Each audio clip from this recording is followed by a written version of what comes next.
Hello दोस्तों, मैं हूँ डीएस करमटा। देश और दुनिया के सभी रबारी भाइयों को मेरा राम राम। दोस्तों, आज हम इतिहास लेके आए हैं आशुराम जी पिछवाला का, जो हमारे समाज के थे, हमारे रबारी समाज के थे। दोस्तों, इसके लिए ऊपर मुझे बहुत बड़ा गर्व है। और दोस्तों, आशुराम राय का बाग जो जोधपुर में है, उसका नाम क्यों रखा गया वो भी हम आपको बताएंगे। दोस्तों, ये इतिहास लेके आया है बीरबल राय का, रावतसर गांव से, जिसका जिला पड़ता है हनुमानगढ़। दोस्तों, बीरबल राय का को हम सभी रबारी समाज की तरफ से बहुत बहुत धन्यवाद। दोस्तों, इतिहास शुरू करते हैं अब। दोस्तों, राजा के पास, यानी कि राजा का जब दरबार भरा जाता था, तब उसके पास जो आसन पड़ना, उसकी सीट पड़ना बहुत बड़ी बात थी, कोई छोटी बात नहीं थी। अक्सर हम फिल्मों में देखा करते थे कि राजा के पास बैठा है, आसन पड़ा है, एक आदमी बैठा है, साल बाल लगा के वो कड़ा बड़ा वो गहरा बहरा पड़ के यूं बैठा रहता है। बहुत मजा है इसे। दोस्तों, वो फिल्मों में होता है। हकीकत में वहाँ आसन रखना पड़ना, वहाँ बैठना बहुत बड़ी जिम्मेवारी का काम था, बहुत मेहनत का काम था, बहुत ईमानदारी का काम था। दोस्तों, जो बुद्धिशाली लोग थे उसको ही वहां बिठाए जाते थे। दोस्तों, ये काम करते थे, इसको सीट मिली थी, उसको बैठने का आसन मिला था हमारा आशुराम जी रायका को। इसलिए हमें गर्व है और हम इसकी बात बता रहे हैं, उसका इतिहास बता रहे हैं। दोस्तों, आशुराम जी जब छोटे थे, तब यानी 5 या 7 साल के थे, तब उसके पिताश्री का देहांत हो गया था। माँ रूपा देवी पर बड़ा दुखों का पहाड़ टूट गया।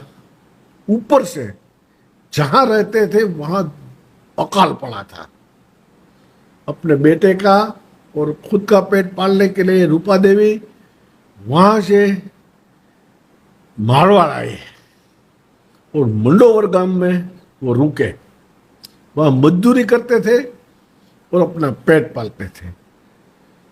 उस राजा के जो ऊंट थे, सांड थे, उसमें एक बीमारी फैली थी। दोस्तों, अच्छे अच्छे वैद्य लाए, लेकिन वो बीमारी अच्छी नहीं हुई। फिर राजा ने फरमान किया कि जो बीमार ऊंट है उसको गांव के बाहर रख दो, ताकि दूसरे ऊंट, दूसरे पशुओं को ये बीमारी ना फैले। तो जितने बीमार ऊंट थे उसको गांव के बाहर रख दिया, जहां रूपा देवी मां रहती थी, और हमारे आशुराम जी वहां ही थे। उसने देखा कि ये ऊंट बहुत दर्द भुगत रहे हैं, उसको दर्द देखा नहीं गया। बच्चा था तब से ऐसी बात थी उसमें। तो वो ऊंट के इलाज करने लगे।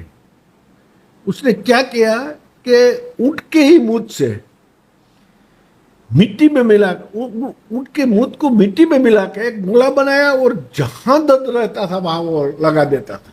मिट्टी को गर्म करता था और दर्द वाली जगह पे वो लगाया करते थे। वहां के जो सैनिक थे वो उसकी मजाक उड़ा रहा है कि अभी बच्चा छोटा है, ऊंटों के बीच घूम रहा है, कहीं ऊंटों ने मार दिया तो मर जाएगा वो। लेकिन दोस्तों, मैं जो पॉइंट पे आ रहा हूं वो पॉइंट ये है कि आशुराम जी ने वो बात सुनी ही नहीं, उस पर लक्ष्य नहीं दिया। हंसने दो, मजाक करने दो। हमें भी दोस्तों, हमें जो काम लिया है, ईमानदारी वाला काम हो, तो किसी की मजाक पर नहीं जाना, करने दो। हमें हमारा काम करते रहना है।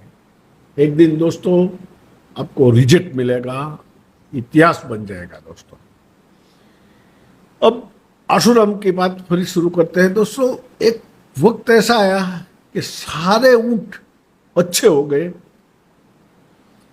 आहिस्ते आहिस्ते राजा को पता चला कि भाई किसने ये किया, तो कि एक बालक है उसने ये किया। राजा ने कहा, बुलाओ उसको हमारे पास। आशुराम जी को राजा के पास ले आए, कई प्रश्न पूछे।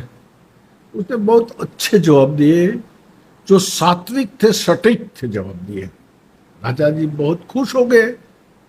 राजा ने कहा कि अब तुम हमारे राज का जो रहना होता है वहां रह सकते हो, या राज का रहना होता है वहां बड़े बड़े महले होते हैं, बड़े बड़े बंगले होते हैं, अभी हम बंगले बोलते हैं, वो होते हैं।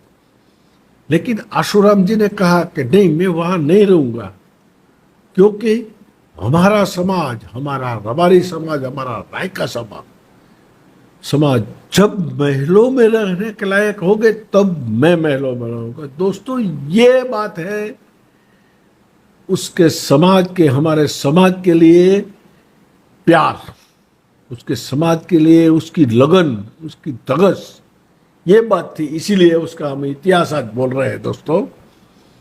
बाद में राजा भी बहुत खुश हुए, उसको सम्मानित भी किया था, और आहिस्ता आहिस्ता बड़े हुए। उसने कई काम किए, कई अच्छे काम किए, इसलिए राजा ने एक गांव और एक जमीन उसको दे दी। वक्त गुजरता गया, राजा की रानी जब वहां से निकली तो वो जमीन और वो सब अच्छा लगा, तो राजा को बोला कि ये मुझे चाहिए। तो राजा ने कहा कि ये जमीन तो हमें आशुराम जी को दे दी है, और हम वापस तो नहीं ले सकते, दिया हुआ दान हम नहीं ले सकेंगे। तो रानी ने भी हठ लगाई कि मुझे ये जमीन चाहिए ही चाहिए। तो राजा ने एक आइडिया लगाया कि ऐसा करो कि तुम आशुराम जी की बहन बन जाओ। बाद में वो बहन को ये दे देगा। तो रानी माँ ने भी ये किया। तो भाई होने के नाते आशुराम जी ने वो जगह इसकी बहन को दे दी।